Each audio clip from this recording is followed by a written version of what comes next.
Really appreciate you all. Thank you all for tuning in to the nation. My name is Law Nation. That's LAW Nation. Everybody want to know, and some people should know, what will be the game plan for this weekend. How should we start off? Should we start off again with the same philosophy that we had last week?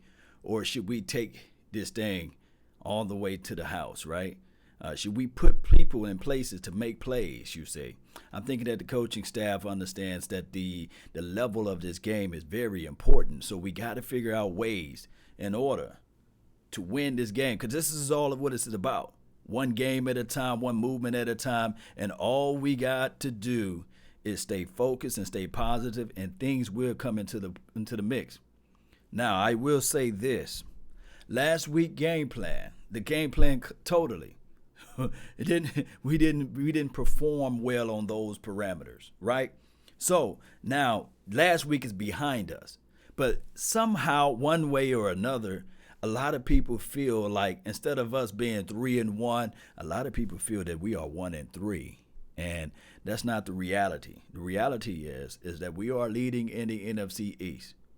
And even though we got a 2-game lead or a 2-game up on the other team, we just got to continue to do our thing.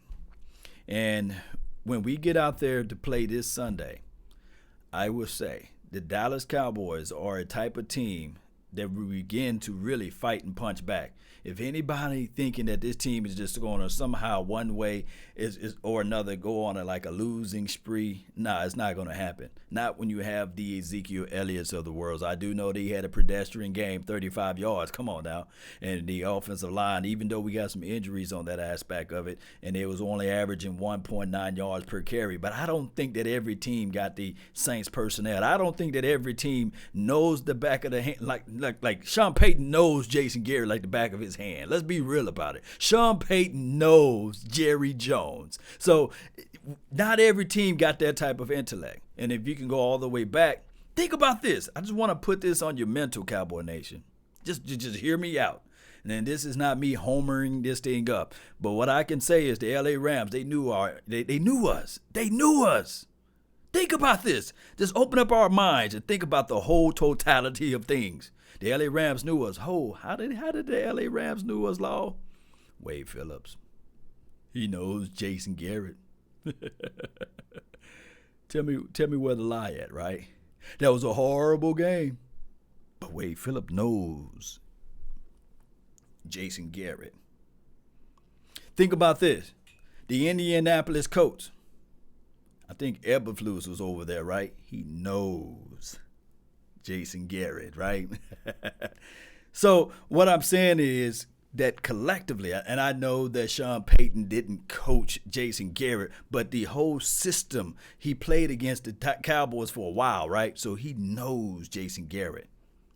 Or he knows Jerry Jones. So we got to understand that. So we finna play a team that put up 422 yards, I believe, by air on the Philadelphia Eagles. But the Eagles were able to run the rock on. The Eagles were able to run the rock on the Green Bay Packers. Now, I will say, the Packers defense, oh my goodness, we can't allow them to get opportunities because they got a guy, shout out to you, man. Appreciate you at the top of the evening. Nothing but the best fire, exclamation mark. Oh, man, when you put that fire like that, man, I got to get crunk for a second. Let my music. There we go. Yeah.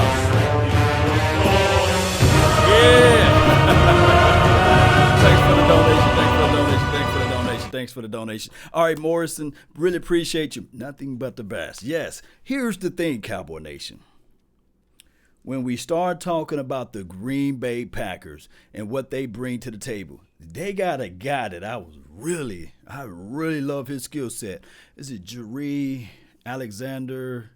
I could be messing up his name, but I like this skill set coming out of college. He's a kickoff return specialist. He's a guy that jump on the ball. I think he's from South Carolina. He is a guy that can create turnovers and takeaways, and you cannot allow the ball to be tipped in the air, ball bouncing off your body or hands, because he will take advantages of those opportunities, as well as this guy named Darnell Savage. savagery will be real out there. And they got a guy, Blake Martinez, I think that's his first name, number 50, I believe. We got to be mindful of him. But can you gash them with the run? Yes. Now, should the philosophy be, hey, we got to establish the run before we do anything as it relates to RPOs and things of that nature? No. I'm thinking that right now, the run, and somebody put this in the chat box earlier. Just let me know if you were the person. You said, hey, Law, we don't have to establish the run. The run already been established 3 years ago. You see, the run already been established last year. Everybody's going to sell their form to stop Ezekiel Elliott. I don't care if they give you this soft shell cover 2 look and they're going to drop your guys out in coverage. You still try to figure out ways to do the play action and still on top of that, do not change your philosophy for the opposing opponent, you see. Continue to do what got you there, even if it's against a Pee-wee football team, even if it's against the, neighborhood barbecue pick-em-up football team. You play your style. You play your brand. If it's your brand of, hey, I'm going to motion this guy into the outside, and then I'm going to motion back inside, and then I'm going to do a RPO action, then you do it. Now, did the Cowboys do a lot of motions last week? Yes, they did. Now, I will say this too, but if you're seeing that the middle of the field is open, I'm thinking that the longitude and latitude should be given upon Dak Prescott to make the audible out of the run and to pass and gash them up in the middle of the field. I think that Dak Prescott is knowledgeable enough to do it. I'm thinking that right now, if Jerry Jones is calling out Kellen Moore, if Jerry Jones is calling out this offense collectively, and he still have yet to call out his son Jason Garrett, although Jason Garrett do not have a contract now, it goes back to this thing right here. If Jason Garrett really wants to win this team, then he'll do hell and high water. He'll do things that's not normal or customary to this team. He'll figure out ways to get this ball moving down the field. And it could be by hook or by crook. That's all I'm saying. But you got to give the ball to the playmakers. And if you got to utilize your resources. So, and what I'm saying is when I say resources, just hear me out, Cowboy Nation. When I say resources, you should not plan everything around one person. You say, as they say, don't put all of your eggs in one basket. So if Ezekiel Elliott is not able to get separation or from the line, if this offensive line is not able to contain and block like they should, then you go back to the old bread and butter.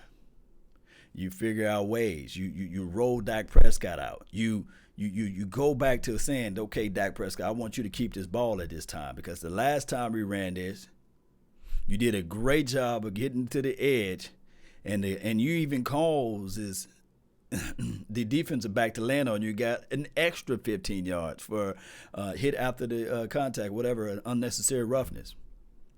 So we got to be creative. We can't just look at wins as, hey, maybe we'll get them the next time. We got to look at everything like this. Every win counts. And this Green Bay Packers win or loss, it wouldn't change the outcome tremendously, but we need this right now. We need to have momentum heading into the next week. I guess we play against the Jets. Let me read some of you guys' content. I can't even talk today. Let me read some of you all comments in the comment box. What's up, TKG? Shout out to you, man. And also, don't forget to put down where you all are from. Represent. Shout out to you, Adrian. Thank you for tuning in to the nation. Look at special teams. Yes, we need to look at special teams. We need to have a spark with this special team. I do know that we do a lot. We do a lot of fair catching and things like that. But I'm thinking that this week we can get something going. Rodney Ellis got us going 35-17. That would be nice. Dallas, yeah, that would be nice. That would set the tone. That would set everything right back to us. Grand Saline, Texas. Shout out to you, Big Daddy. Harold Jones, what's good with you? He says, I wish we see more of Jarwin in the seam routes wide. I think you're saying Whitney is okay. Here's the thing. A lot of people look at Blake Jarwin as a guy that can't block. Well, you got to be on the field to block, right? He only had limited snaps. I think he had no more than 5 or 6 snaps last game or 5 or 6 targets or less than 5 or 6 targets. I ain't got to go back and get those numbers, though.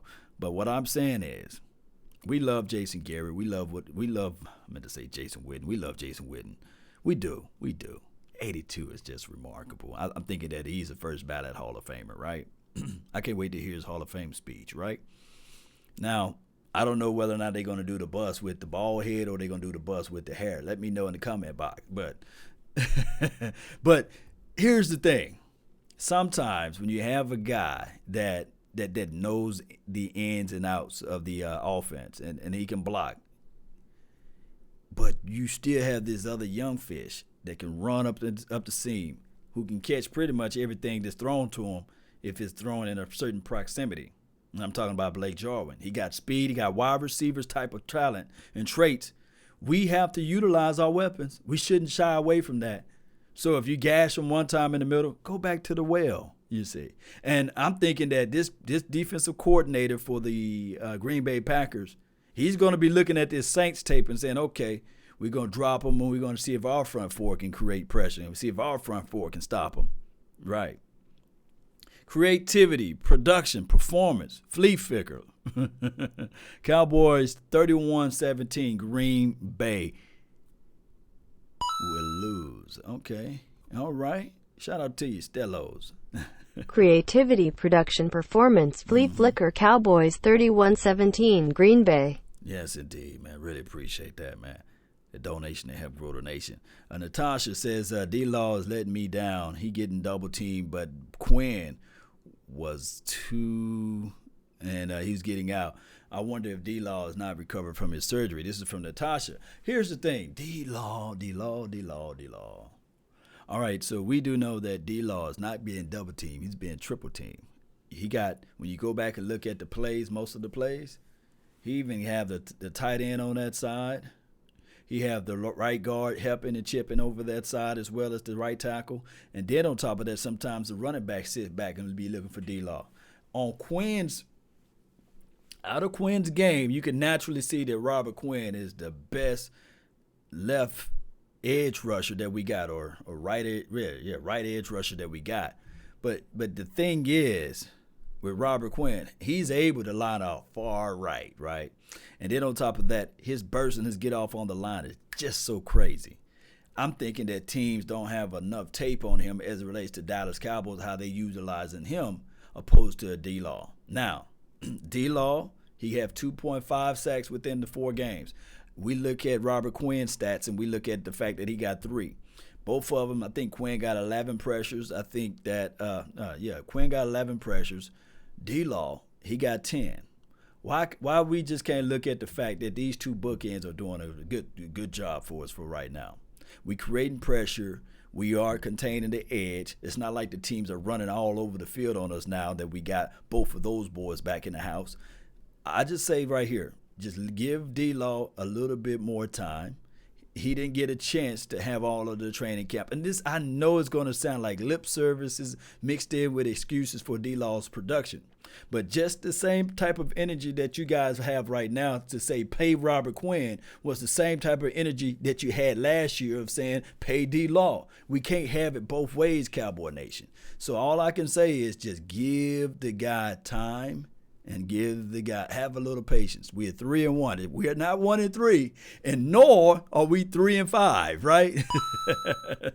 Yes, indeed. South of Heaven says sack the Fudge Packers. Quinn for the win. Yes, and I loving Robert Quinn's assets out here on the field. We love it. You know, he brings in a different type of spunk. He brings in a different type of tenacity to this team, and I like that dog mentality. I'm hearing also that the report are saying that my guy Antoine Barbecue Woods is back out there in practice right now.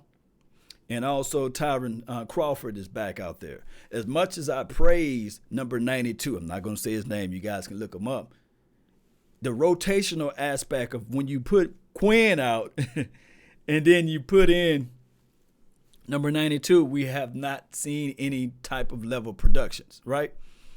51 is almost getting there every game, every snap, but he got to get a little closer. And quietly, my guy Malik Collins is doing a great job out there. He's doing a great job. So a lot of people saying Dallas 35, Packers 31. Adrian. All right, so this is the thing. The game plan should be this right here. I got to get back to the topic of the nature. D. Vaughn says Robert Quinn is a beast. Yes, he is. a good beast. Here's the thing. We're getting some positive reinforcements back. And as much as we don't like, as much as we don't praise Tyron Crawford as much as we should, but at this point in time, you give me Tyron Crawford, that means that you have a stronger body. You saw how he pushed them people down there in Orlando or Florida, whatever part of Florida he was at. We need that type of push. As much as we say about Tristan Hill and as much as we say about the other guy, number 92, here's the thing. They're not strong yet. They're not strong yet. So what I'm thinking is that now when you have a Robert Quinn, just close your eyes and imagine. Now you have Robert Quinn. He's giving you all that work action. And then when he's gasped, you say, okay, Robert, hit this, get you a little breather, and we bring in number 98. It'd be a whole lot better for us. And I don't think the number 98 got the bend that we want to see, but he's seasonal, Hope Gallup plays. This is from Big D's 83. My thing is, I don't want to rush Gallup. I don't want to rush him. I want Gallup to ease his way in there. I want Gallup to get that knee right, because football, a lot of us judging football and it's not even cold yet. Football don't start actually until it get cold. You see, look, a lot of people judging this offensive line, but wait till it get cold. A lot of people say this offensive line, that offensive line are doing good. Wait till it get cold. Everybody know who played football. When it get cold, that's real football. So at the tip part of this month or the end or the latter part of this month is going to become cold. And then we will see some real football action. But the game plan, let me get back to the game plan. We need to score early and often, right? We need to get Aaron Rodgers to be one-dimensional. We need to shut down their run and force Aaron Rodgers to pass the ball, believe it or not. And Aaron Rodgers, he have no part of trying to say, I disagree. Aaron Rodgers loves to throw the ball. But there were some opportunities with the Eagles a couple of weeks ago when Aaron Rodgers was throwing the ball. It was hitting the receivers, hitting the defensive backs in the hands or hitting the linebackers in the hands, and they wasn't catching the ball. They were bouncing off their body. I can say this right quick. Collectively, shout out to you, Gambino. Really appreciate you on the Facebook, man. Really do, man. Thank you for tuning in to the nation. But here's the thing. I can say this, that our defensive backs and our linebackers are a lot better than the Eagles. I don't care what anybody says. We are a lot better than the Eagles. Now, all we got to do is take advantages of the opportunity when they get there. This should be a big game for my guy LVE.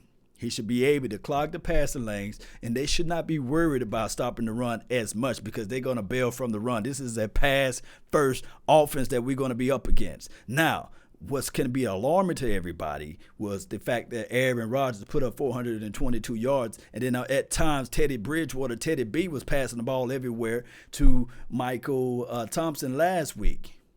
And of course, he didn't throw in a lot of godly numbers, but at times when he needed to, he was catching the ball. But I'm thinking, and I'm looking at the depth charts of the Green Bay Packers. They don't have their number 17, the Adams kid. He's not going to be out there. But this is the guy that you have to worry about a little bit, Cowboy Nation. Geronimo Allison. I think that he gashed us the last time he played against us. So we have to be mindful of him and the other guy, St. Brown, whatever his name is. He's about 6'9", big, tall target of a receiver for the Green Bay Packers. But if you can play physical at the line with him, you wouldn't have to worry about his overall production that Sunday, you see, or this Sunday. And, of course, we know that they got the tight end. I have faith and confidence that Chris Richard will draw up a good game plan around his tight end. And if I'm a crazy man, this would be the time that you say, Rob Marinelli, we love you. We know that you don't like to travel. You're a defensive back. But this right here is different. Can you put Byron Jones on there, Jimmy? Can you just put Byron Jones on Jimmy Graham? let's just shut that down right quick. Wherever he go, you need to have him following. Look, let's just play a different style of defense when you're playing against this Aaron Rodgers, because you're gonna have your hands full. You're gonna have your hands full regardless. You see. Yeah, treetop tall. Yes, James. Yes, he treetop tall. Man, his air is different from ours, right? Ivan, appreciate you says facts, no filter. You said Crawford is a dog. D. Wilson is a dog. Yes, Donovan Wilson is a dog. Yeah, those are dogs. Roof, roof, roof, roof, roof. Yes. Have some picks just from Gambino. Yes, we need some, man. We need some. Cheeto and Jones got to learn to play the ball to get picks. Here's the thing. All through training camp, and we're going to have to wrap this up in a few. I got like a couple more minutes, but I'm going to have to say this. I'm going to try to get this out. All through training camp, Chris Richard teaches those boys not to play the ball like that. He teaches them to look at those hands and swipe that hand down. Now, they got to get their head around to the ball. See, the thing is, the nature of this game is that Richard wants them to be physical. He wants them to be physical at the approach and at the contact, at the first point of contact. Now, of course, when you're trying to talk about playing the ball and stuff like that, when they drop back into their zone, they have to play that ball a little bit better. Now, on that man-to-man, he wants them to be physical, reroute them, and then also with intimidations and tenacity. We want that out there on the field. But the reason why we have lack of interceptions and the reason why we have lack of those turnovers and takeaways is because we just don't have guys that just naturally have those instincts. Outside of an Xavier Woods, I like the fact that Jeff Heath been playing at the free these several weeks, rotating more and playing at the free, because I think that he's a fantastic playmaker. But for this scheme, he wants these guys to be a little bit more physical. Picks are based on instinct. This is Black History. Shout out to you, man. Cold name, by the way. Yeah, picks are based off of instincts. Like the Troy Polamalu, I can't say this man's name, but Troy Polamalu, I think that's how you say his name, for many of years played for the Steelers. He was a guy that said, okay, I'm not going to compromise the defense as much, but I'm going to freestyle back out here, you see. And some of your greater free-range safeties and safeties that got those instincts can do that. They can. Troy was one of those guys. Ed Reed was one of those guys. Darren Sharper, how can he run with a broken leg? He put his back on it. That guy. He was a quote unquote I think he played for the Green Bay Packers for a while, and then he played for the Saints or what have you. And he was a guy that was a freestyler or what have you. And this Cowboys team, I'm thinking that Donovan Wilson is one of those guys. I really do think that he's one of those freestylers, but I just don't know whether or not, the teams, the Dallas Cowboys coaching team or coaching philosophy think that he's ready yet, you see. Because even though you freestyle, you're going to get burned. The name of the game, there's never been a cornerback, defensive back that's never been burned. You're going to get burned. You're going to get burned. And especially when you're playing against Aaron Rodgers, man, he's going to find the soft spots in the zones, or he's going to figure out when you are in man-to-man, and he's not going to hold the ball. He's going to go ahead and get it out. He's going to make sure that this pass is towards the sideline. This is a fade and only the outer boundary, and the receiver can catch this ball. And then also, when you're running man-to-man and you're traveling upfield and you got your back turned towards Aaron Rodgers, he would take it off with those Aaron Rodgers legs, you see. So we got to be mindful of those things, man. Let me see what else we have. Sip the truth. Josh Jones would take Jay's spot at safety soon, Law. Here's the thing. Josh Jones, the kid tape is fantastic when he was in college, man. I'm telling you. That's why he was a second-round draft pick. Some people had first-round draft grade on Josh Jones, believe it or not. And, some scouts are reading that they had an early third on him. So it's a big, large window for Josh. It's just depending on the system. If you look at him naturally, you'll say, man, this guy's his physique is there, But we'll see if he can pick up this defense, and we'll see how he plays under Chris Richard's tutelage, if that can help you all out. Cowboy Nation, we will be okay. All we got to do is still take this thing one day at a time. Let's yeah, internal thought says, yeah, Sharper is in jail. He's somewhere in jail. Yes, you're right. Yes, he in jail. In anything that you do in life, you have to execute that plan. But remember, it's the plan and the strategy goes before the execution. So you got a plan, put it in format, put it out there in motion, and then you execute it, you say. That's when everything you do in life. Look, not all of us can be singers. Not all of us can be dancers. But you may have a certain skill set. I know some people right now just remarkable at what they do. There's some people right now that can put out fire content that's 5,000 times better than what I'm doing right now. But you got to figure out to plan that strategy. Get a proper camera, get a phone, a cell phone, and hit record and put it out there. Let the world, let the atmosphere hear what you got to say. Don't fold up like a wallet or a lawn chair. Put your information out there, because there's millions and millions of people with all of the talent in the world. The richest place in the world is a grave site, believe it or not, because those were millions and millions of people that had all of that talent and never put it out or shared it to anyone. So what I'm saying is, collectively, if you have that talent, if you have that fortitude of your mind, heart, and soul, plan it, make preparations, and execute.